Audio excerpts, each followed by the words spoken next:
Lagos, the nation's commercial capital. This is the News at 10. Live from Channels Television. Reporting tonight, Kayode Okekiolu.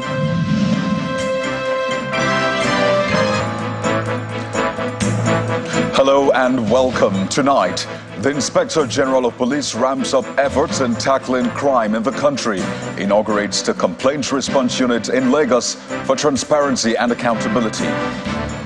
Nigerian Army showcases locally manufactured equipment at Combat Service Support Training Week. Chief of Army Staff says military must look inwards in meeting with its defense needs.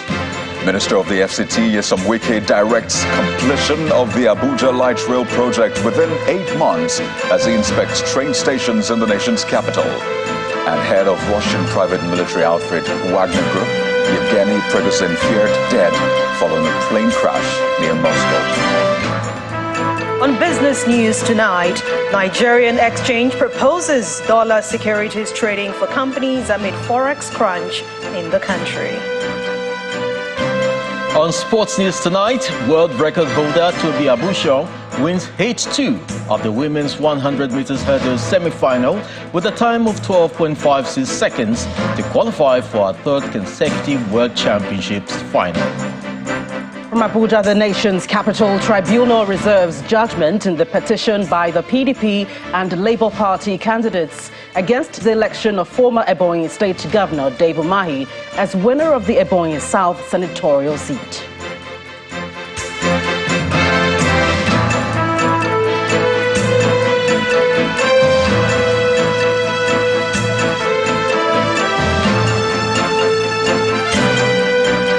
We begin with security. Policing in the country may take a different shape in the coming days, with the new strategies being unveiled by the Acting Inspector General of Police, Mr. Kayode Egbetokun. The latest is the launch of the Complaints Response Unit, CRU, in Lagos, targeted at enhancing collaboration between police and members of the public in building transparency and accountability. At the inauguration today, the police chief gave assurances that the facility will be manned by competent officers whose integrity will not be in doubt.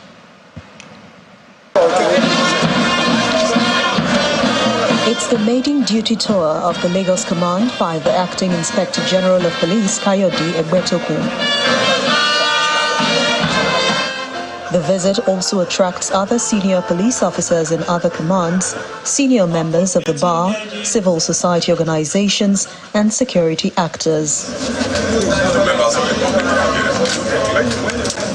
Top on the agenda of the august visitor is the launch of his baby project, the Complaints Response Unit, and Lagos is setting the pace for other police formation across the country.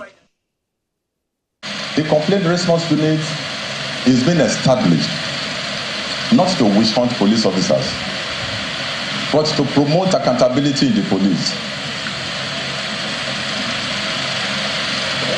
It is going to enhance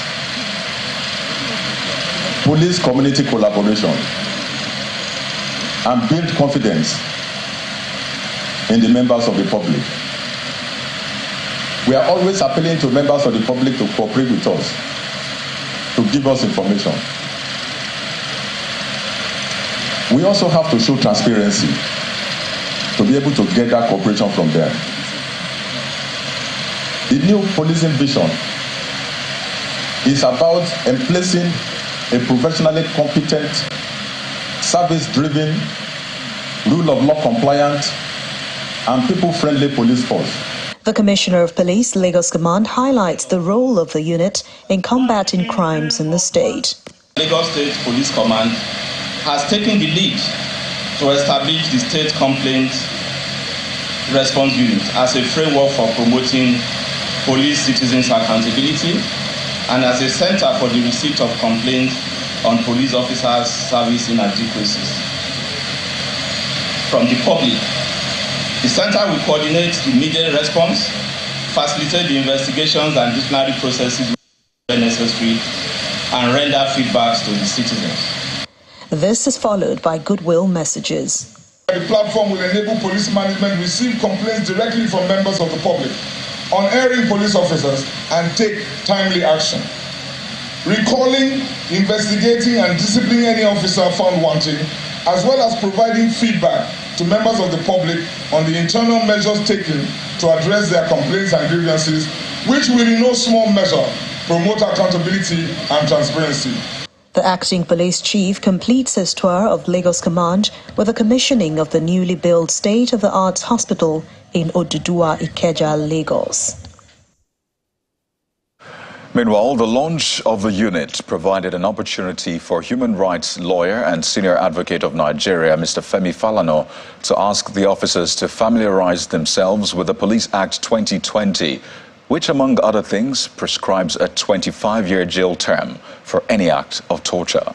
The senior advocate also noted that chief magistrates are now more empowered through the act to visit police divisions across the country.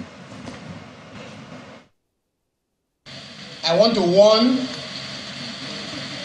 all police officers to take cognizance of the Police Establishment Act 2020. Torture has become a serious offense. It now attracts 25 years imprisonment. Oh yes, if the suspect dies, whoever is involved will be charged with murder. As they say here, that will not be your portion. Detention. Every month, and we are starting this soon, a chief magistrate will visit every police station in Nigeria. During the visit, the magistrate can grant bail, order the arraignment of a suspect, or ask the suspect to go home completely. However, the magistrate is also empowered to report any police officer who has breached the rights of the suspect. As a matter of fact, I was just telling the IG,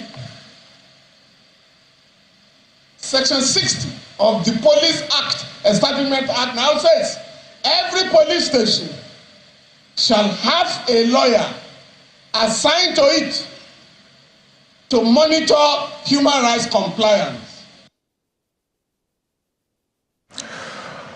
Staying with security, the Chief of Army Staff, Lieutenant General Taoreed Lagbaja, says the military must look inwards in the area of research and development in its bid to achieve self-sufficiency in meeting its defense needs. But this is part of his message delivered at this year's Combat Service Support Training Week, hosted by the Nigerian Army Ordnance Corps in Lagos. The event also provides opportunity for local manufacturers of defense-related items to showcase their projects. Our correspondent Chris Elems reports. Drones, bulletproof vests, armored vehicles and other military hardwares are on display at the Nigerian Army Ordnance Corps, Abati Barracks, Lagos. They are all locally manufactured and are being showcased here as part of our activities to celebrate the annual Combat Service Support Training Week of the Nigerian Army. This vehicle is also equipped to stop AK-47 rifle. It has an automatic weapons station at the top. Leading the inspection team is the Commander, Nigerian Army Corps of Engineers, Major General Ramosele, who is representing the Chief of Army Staff. These efforts will no doubt reduce usage of foreign exchange, since they are locally produced, has a ripple effect on our local economy, and it will enhance our operational capability, since these items are at our beck and call. So we partner with them so that we can, this hitherto imported into the country can be locally produced within the country. This year's Combat Service Support Training Week is providing a platform to foster collaboration and promotion of indigenous defense manufacturing, as well as create avenue for appraisal of the performance of the Corps.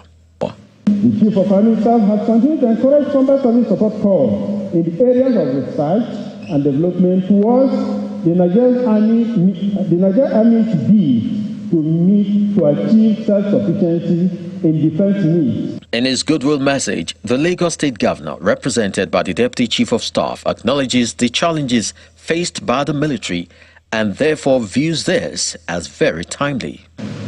The Army must continue to train aggressively in order to proficiently execute their own line of operations towards achieving the ultimate goal of a secure and peaceful Nigeria. While the theme of the week is a sustainable logistics support system for the Nigerian Army towards achieving constitutional responsibilities within a joint environment, the call for self-sufficiency, however, aligns with the nation's determination to build capacity that would make her a regional hub for defense.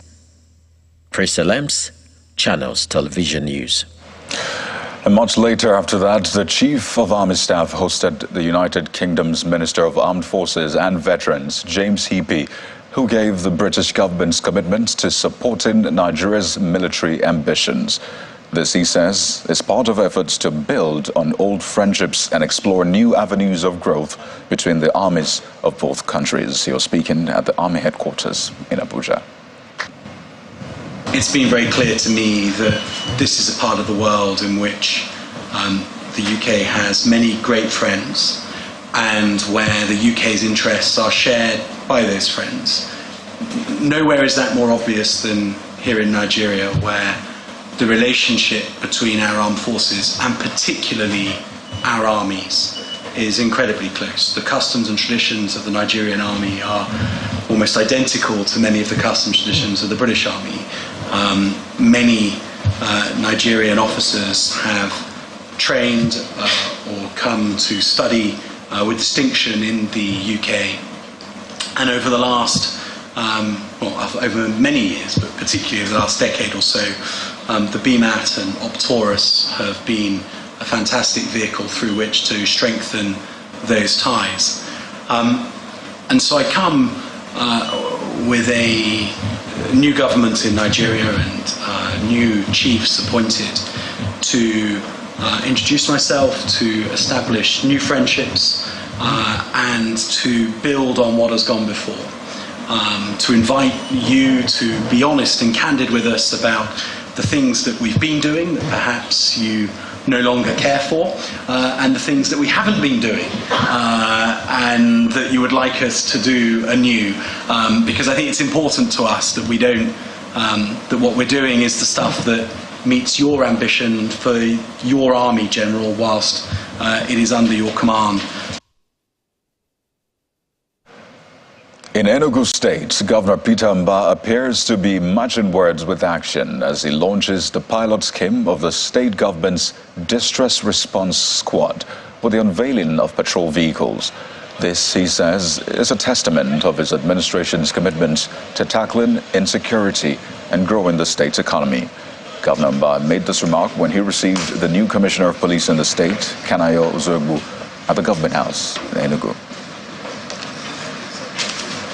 In order for us to deal with the non-kinetic approach to these fragilities, we need peace and security, because you cannot have sustainable development without peace and security.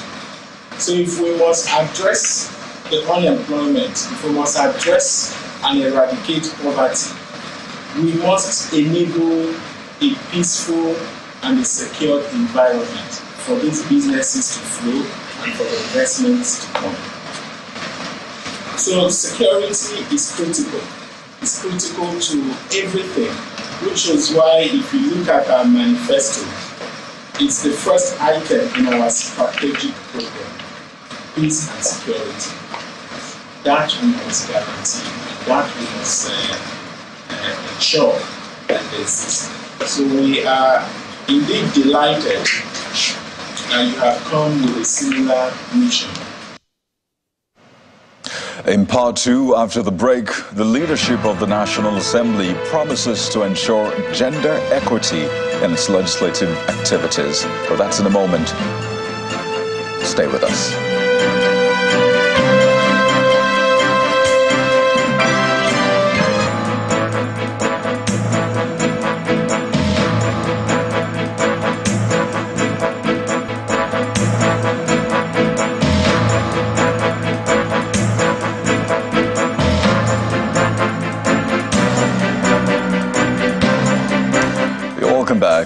Well, if you've just joined us, you're watching the news at 10, coming to you live from Channels Television.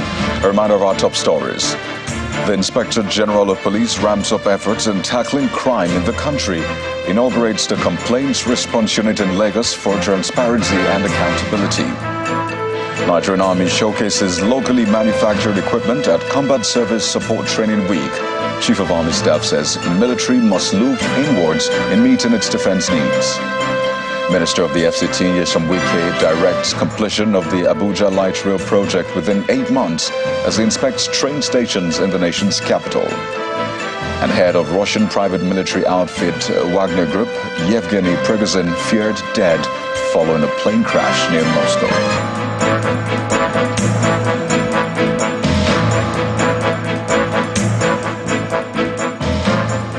The leadership of the National Assembly has made a commitment to ensure the passing of gender equity legislation in Nigeria.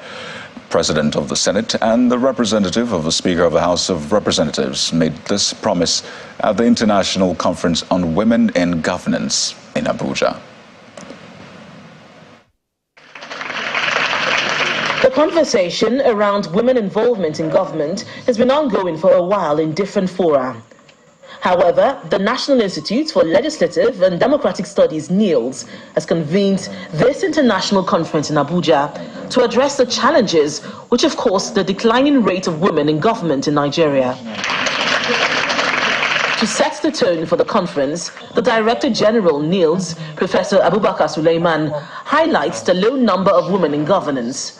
According to him, the percentage of women representation in governance has not exceeded 10%. The declining trend has continued despite the provisions of the National Gender Policy that 30% of elective and appointed positions be reserved for women.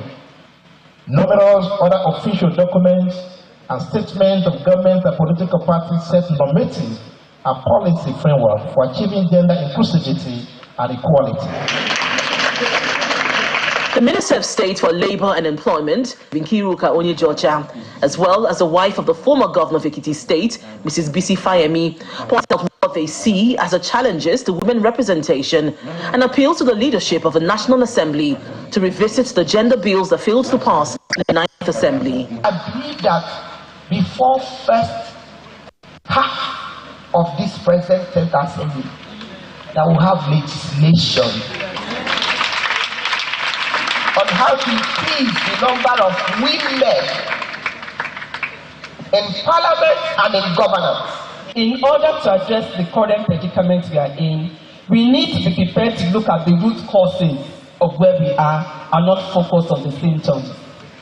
Having 3.5% of women in the National Assembly is a symptom.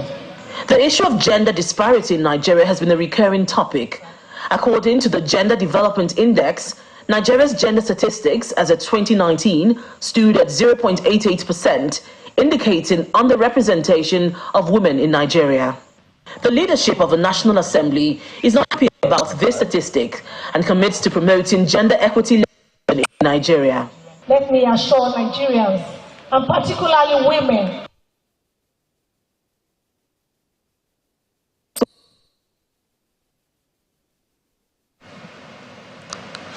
We apologize for the loss of audio in that report. We'll bring it to you subsequently.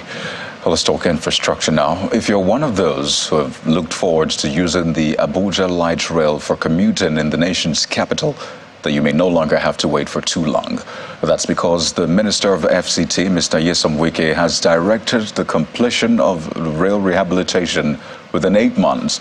The minister who inspected the Abuja metro stations frowned at the dysfunctional state of the light rail, adding that restoring it will ease transport difficulty.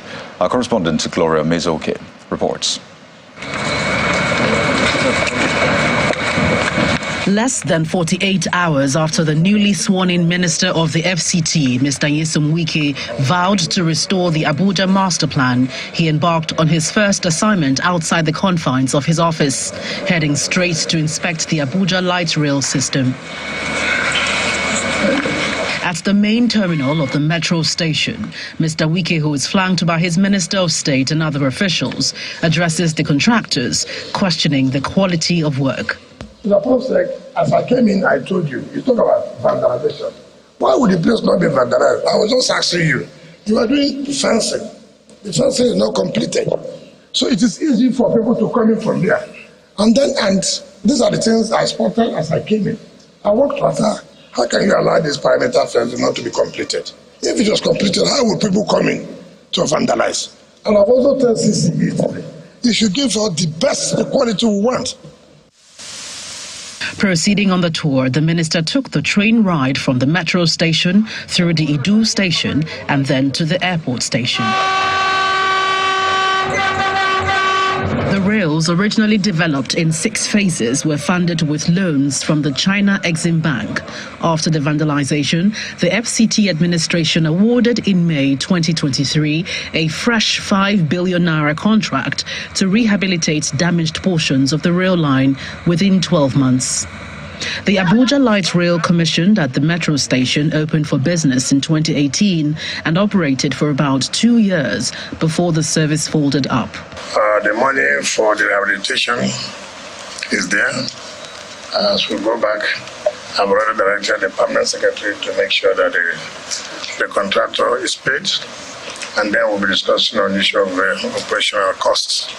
We'll begin to see how in the next few months that we'll invite Mr. President to see that this place is commissioned for the public to use. Mr. Wike, who is the first Southerner to become Minister of the FCT in 47 years, hopes to present a rehabilitated rail system to the President for commissioning by April 2024.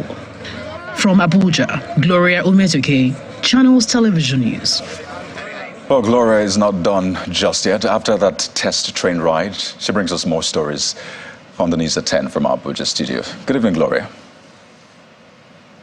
Indeed, thank you. Many thanks, Kayode. We turn attention to the judiciary, where Ebonyi State National and State Election Petition Tribunal sitting in Abuja has reserved judgment in the petition filed by the candidates of the People's Democratic Party, Mr. Michael Nnachi, and the Labour Party candidate, Mr. Linus Okorie. The petitioners are asking the tribunal to nullify the election of former governor of the state, Mr. Dave Umahi, who is now a minister, on the grounds that he did not score the majority of valid votes cast in that election.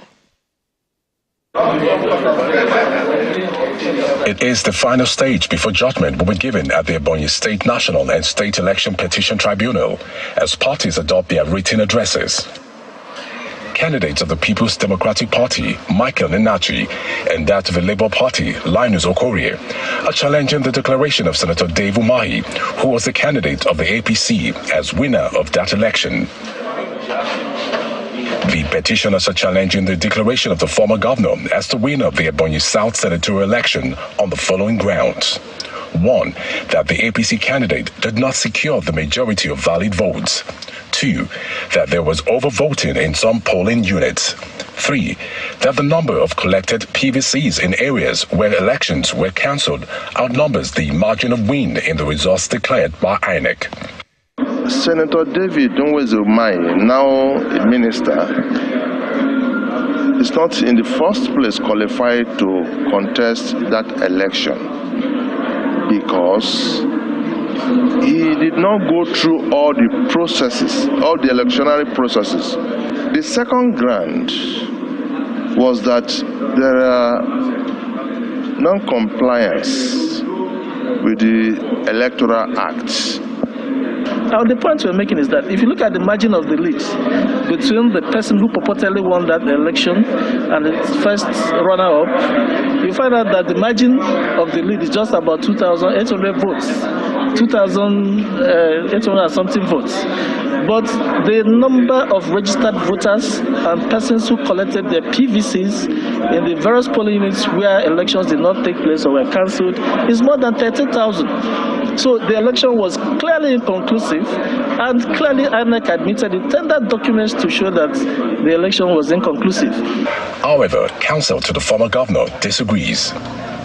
When you place their petitions side by side with decided authorities on the point, Supreme Court authorities, Court of Appeal authorities, they came here with no case. Before now, they were making noise on the social media. But the moment we went into summation of the evidence, applying the law to the evidence, they found that they have nothing. Having adopted their written addresses, all the parties and their supporters can do now is wait for the tribunal to deliver its judgment. Meanwhile, the arraignment of the suspended governor of the Central Bank of Nigeria has again been stalled as the matter was not listed on the cause list of the FCT High Court. No reason was given for the long non-listing of the matter, as lawyers to both parties were absent in court. The suspended CBN governor was charged alongside Mrs. Saadatu Yaro, an employee of the Apex Bank, and her company, April 1616 Investment Limited, on 20 counts bordering on procurement fraud, conspiracy and conferring corrupt advantages. An Abuja High Court, presided over by Justice Hamza Muazu, had fixed today, August the 23rd, for the arraignment of Mr. Emefiele and his co-accused. Well, still ahead on the news at 10, the Nigerian exchange proposes dollar securities trading for companies amid forex crunch in the country. Well, that's in business news. Do join us again.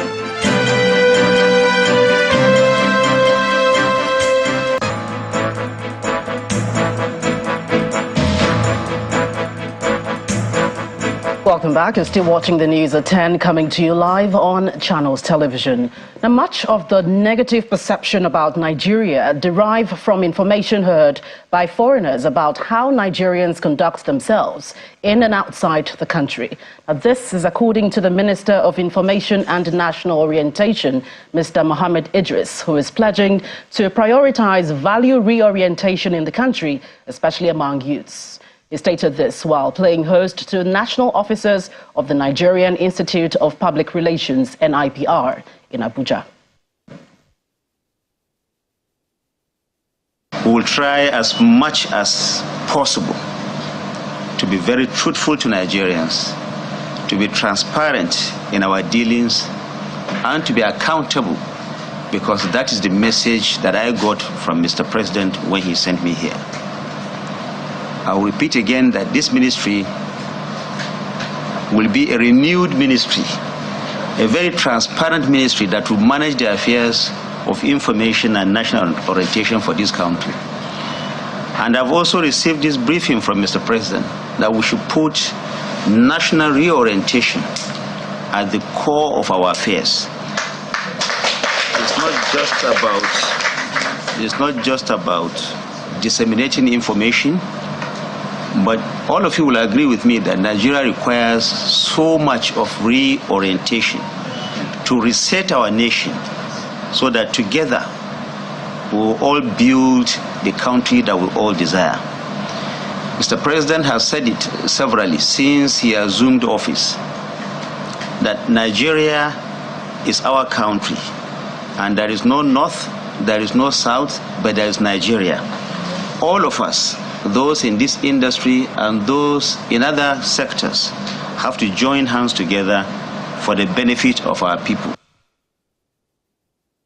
Well, that's it from the nation's capital. It's back to you, Coyote. Well, thanks, Gloria.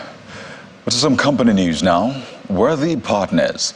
That's how Lafarge, one of the leading cement manufacturing companies in Africa, sees its customers. And in recognition of this, the management of the company has rewarded outstanding customers for their contribution to the success of the business in 2022.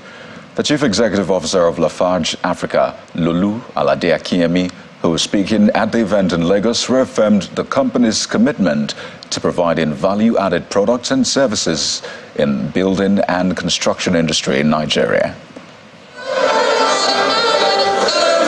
From all parts of the country, trade partners of Lafarge Africa converge on Lagos Continental Hotel as the 2023 edition of its annual awards comes alive.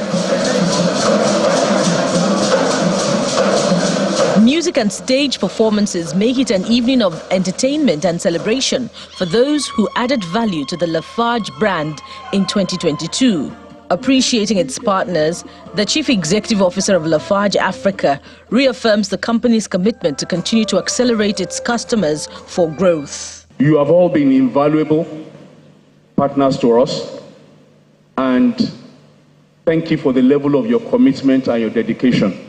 In alignment with our corporate vision of accelerating green growth, we are committed to reducing our carbon footprint at scale, taking actions across the building life cycle through investment and innovation in more sustainable solutions within our manufacturing process.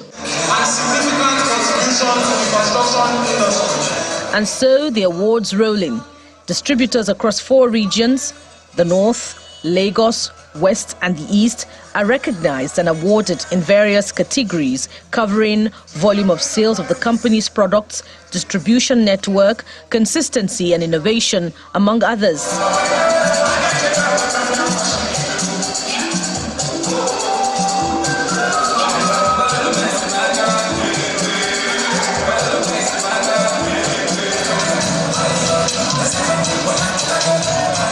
Global Cinco West Africa Limited gets the award for the national highest volume contributor. It takes hard work to be here, and Lafarge has been a wonderful company to us. And all we need to do is to support Lafarge and make sure we do the best to make them #1 cement company in Nigeria. Lafarge Africa Commercial Director speaks more about the company's sustainability plan. We launched UNICEF eco-label product from the Calabar plant, and we're going to be doing more of this across all of our plants and across all of our products to make sure our products are more eco-friendly and continue to support our sustainability agenda. Lafarge, a leading building materials company, has over 700 distributors nationwide, ensuring that end users find its products available at all times. Financial technology company Transfer, which provides solutions across remittance, digital banking and payments infrastructure, has expanded its reach to over 100 countries. They include the UK, US and more than 27 EU countries, as well as Canada, Nigeria, Ghana and Kenya. With its latest innovative product, the Freedom Bank Account, subscribers in Nigeria can now send and receive instant bank payments at discounted fees on international transactions.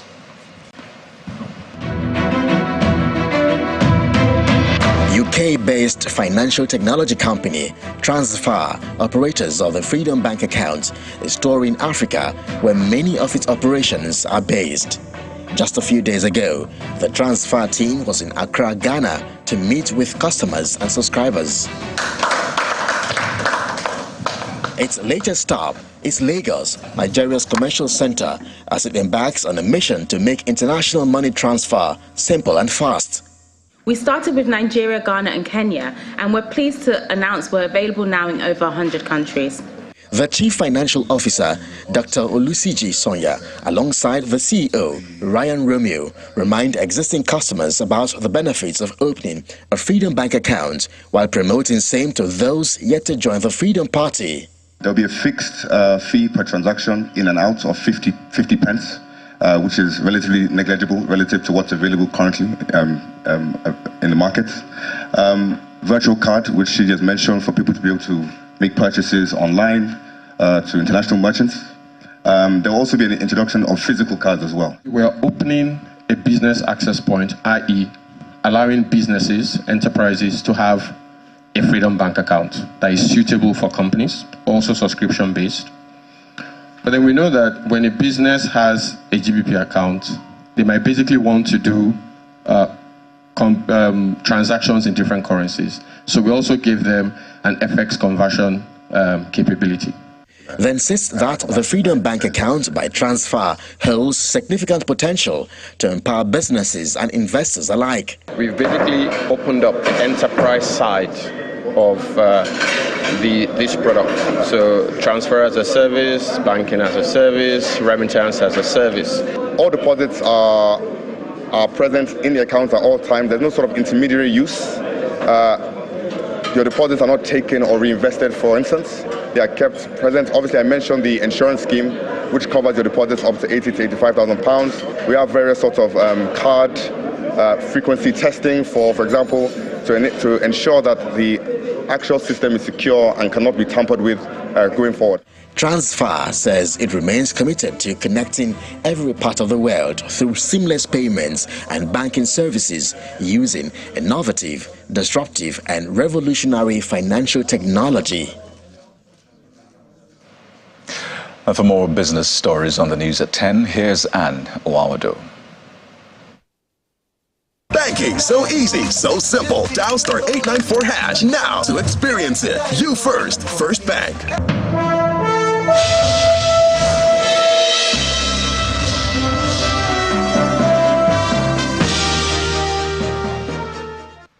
Thank you, Kayode. Hello and welcome to Business News. The Nigerian Exchange Limited, the NGX, is proposing dollar trading on its platform as part of a bigger move to ease the pain of the forex crunch and provide companies access to dollars. According to the CEO of the NGX Limited, Mr. Temi Popola, the drive will focus on companies earning foreign exchange and those situated within the free trade zones. Mr. Popola says the companies will be allowed to offer USD-denominated bonds and equities on the NGX, as well as pay dividend in dollars. He also adds that NGX is working with the Securities and Exchange Commission to amend the exchange's regulation to achieve this in the near term. Meanwhile, the Securities and Exchange Commission wants the inclusion of the capital market in the current administration's drive to sell stake in some state-owned firms in Nigeria. According to the Commission's chief economist, Dr. Okeo Meano, who was a guest on Business Morning today, making this happen will form a major part of conversations at the 2023 second capital market meeting, which begins on Thursday, August the 24th. Our budget cannot fund our infrastructure gap, cannot bridge our infrastructure gap, and we believe that the capital market is well positioned to do this. We are positioning the market to be able to provide the much needed infrastructure we need for our government, for our country to move forward. You know, really, for our economy to develop, there are some basic infrastructure we need on ground. We need to work, and the capital market is positioned to do that. So this meeting would be discussing how we can present the capital market as one of the areas, or if not the most viable area through which government can achieve its objectives. Secondly, we are hoping that the capital market will be used as we discuss the sale of national assets like the NMDC and all that. We are hoping that the capital market will be used because we believe that disposal of these assets through the capital market, it helps everyone.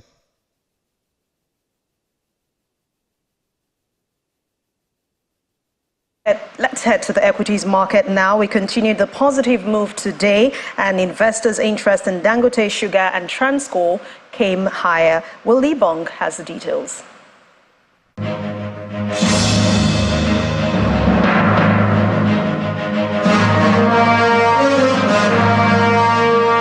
Welcome to the Stock Market Reports. It's the third trading session this week, and the bull almost didn't make it to the finish line. The oil share index eked out a 0.01% gain today, almost at the flat line. A really close shave for the market, and this is no thanks to banking stocks and also corn oil, which lost 10% today. But thankfully, the 6.9% uptick in Dangote Sugar was enough to offset the loss and swing the market into positive territory. Let's look at the outliers for the sectors today. And now, despite the losses we saw in Nigerian breweries and PZ Cussons, the consumer goods index closed in the green, up 0.4%. And many thanks to Dangote Sugar. Now, Dangote Sugar's current share price is sitting at 14 naira. Insurance counter was propped up today by Lasaco and Coronation Insurance, while oil and gas bleeding from losses in Eterna. Yes, of course, there's profit taking. The market is neither here nor there. And like I said yesterday, earnings reports from key banking stocks are very much awaited to give the market a strong boost. And that's the Stock Market Report. I'm Will Ibong. It's back to you, Anne.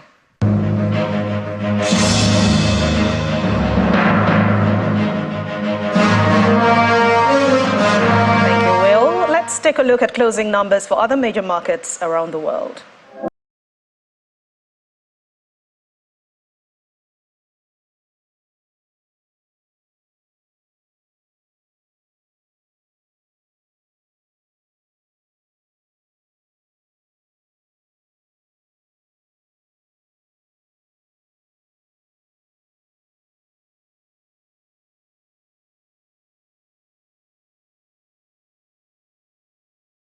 And that's Business News Tonight. Thank you for watching. I'm Anne Nwawado. Kayode will be back with the rest of the news at 10.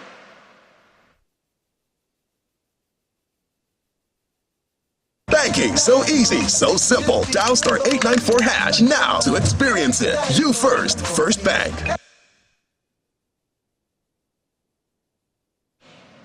Well, thank you, Anne. Leader of Russian paramilitary Wagner Group, Yevgeny Prigozhin, is feared dead, having been listed among passengers on board a private jet traveling from Moscow to St. Petersburg, which crashed today in Russia's Tver region. The Russian Emergencies Ministry said all 10 people on board had died. Rosavation has since said that Yevgeny Prigozhin was listed among the passengers. And local media is reporting that the plane was an Embraer Legacy 600 with tail number RA02795, believed to belong to Prigozhin. Here's Simon Pusa with more international news and around the world in 5. Good evening and welcome to the Channel's studios here in London with your international news around the world in 5. India's Chandrayaan-3 has become the first space mission to land near the south pole of the moon. There were scenes of jubilation in the control room in Bengaluru as Vikram touched down. Applauding ISRO, Shri S. Somnath. India is now on the moon, announced Prime Minister Narendra Modi. Inside is a 6-wheeled Pragyan rover, which, if all goes to plan, will roam the lunar surface, gathering images and data. Scientists believe craters that are permanently in shadow on the dark side of the moon may hold frozen water. The attempt, India's third lunar mission, comes days after Russia's unmanned Luna 25 spacecraft span out of control and crashed into the moon. Our moon mission is also based on the same human-centric approach. Therefore, this success belongs to all of humanity. China's President Xi Jinping has called for the acceleration of the expansion of BRICS Group. 让更多国家加入到金砖大家庭。 BRICS leaders have been weighing rules for admitting new members to the bloc of developing countries, even as splits over its future direction risked undermining its ambition to give the so-called Global South more clout in world affairs. Будем способствовать дальнейшей комплексной реализации. Addressing the summit in Johannesburg by video, Mr. Putin said he opposed the sway exerted by the G7 and other Western-led groups. He is unable to attend in person because he faces an international arrest warrant over the war in Ukraine. Countries including Iran, Ethiopia and Algeria have all expressed interest in joining. However, Brazil has cautioned against making the grouping an alternative to the G7. Police in Pakistan have arrested the owner of a cable car that left 8 people stranded and dangling over a ravine when it malfunctioned. The incident in Pakhtunkhwa sparked a massive rescue operation lasting more than 12 hours. Officers detained a man called Gul Zareen on multiple charges, including endangering valuable lives and negligence. A military helicopter rescued one trapped child, while zipline experts recovered the rest of the group after dark.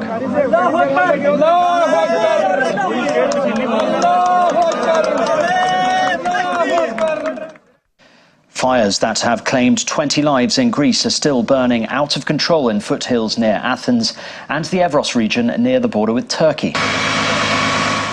18 of those killed are thought to be refugees and migrants who crossed the border recently, hiding in forests north of the city of Alexandroupolis. Greece has expressed its deepest sorrow for the deaths in the Dadia forest close to the Turkish border. For 5 days, fires have burned near the city and west along the coast.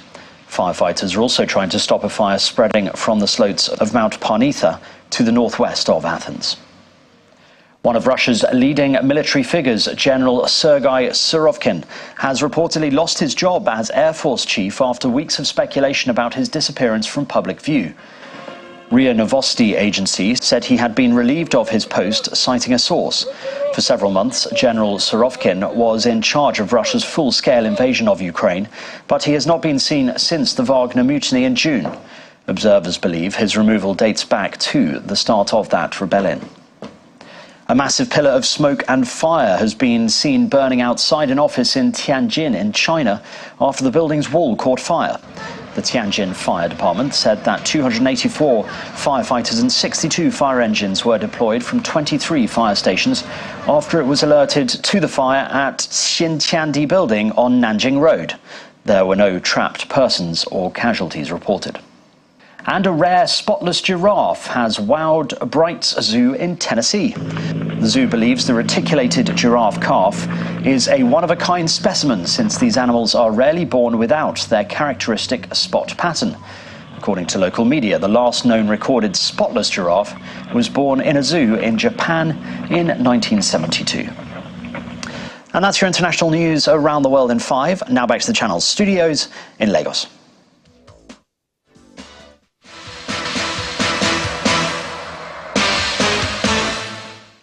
Thank you, Simon. Welcome to Sports News. Nigeria's Tobi Amuso has secured a spot in the final of the women's 100 meters hurdles event at the World Athletics Championship in Budapest, Hungary. The world champion triumphed in a second finals round with an impressive time of 12.56 seconds to win H2 of the semi-final. Amuso overturned at Kara Nugent's early lead to qualify for a third consecutive World Championship final. Minister of Sports, Senator John Eno, embarked on an inspection of the Moshood Abiola National Stadium in Abuja to assess the state of facilities in the edifice. The minister, with his team, visited the main bowl of the stadium, the velodrome, facility buildings, athletes hostel, federation and elite athletes department, power technical buildings, as well as other facilities in the edifice. Speaking with journalists after a tour of the facility, Mr. Eno says his office will remain at the National Stadium for proper monitoring and coordination of events. I mean, before the tour started, the PEMSEC and I had some discussion, about some offer to move, my office, to the Federal Secretariat. And I told him that, the first office that I was moved to, right in the stadium, immediately after I was inaugurated, and that office that I'm operating from as at now is the office I like to have as my permanent office. I mean, I don't have any business going to any Federal Secretariat. I like to operate right from the stadium. And I think, in the course of this tour, I've already indicated and directed the permanent secretary that every other department of sports, wherever it is located, needs to be relocated back to the stadium. And to the EPL, Bernardo Silva will stay at Manchester City until at least 2026 after the Portugal midfielder signed a new contract with the Premier League and European champions. Silva had been linked with a transfer window move from the Etihad Stadium, with Spanish giant Barcelona long reported to be interested in a 29-year-old. Silva joined City in 2017 and has scored 55 goals in 308 appearances, while amassing an impressive haul of silverware alongside Pep Guardiola's other members of the team. And that's it on sports tonight. Thank you for joining us. It's back to you, Kayode.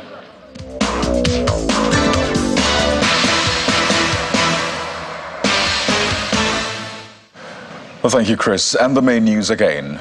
The Inspector General of Police, Mr. Kayode Egbetokun, today ramped up the efforts aimed at tackling crime in the country with the inauguration of a complaints response unit in Lagos for transparency and accountability. The Minister of the FCT, Mr. Nyesom Wike, has directed the completion of the Abuja Light Rail project within 8 months. He issued a directive during an inspection of train stations in the nation's capital. And that's the news at 10 for tonight, everyone. Thank you for watching. I'm Kayode Egbetokun. Good night.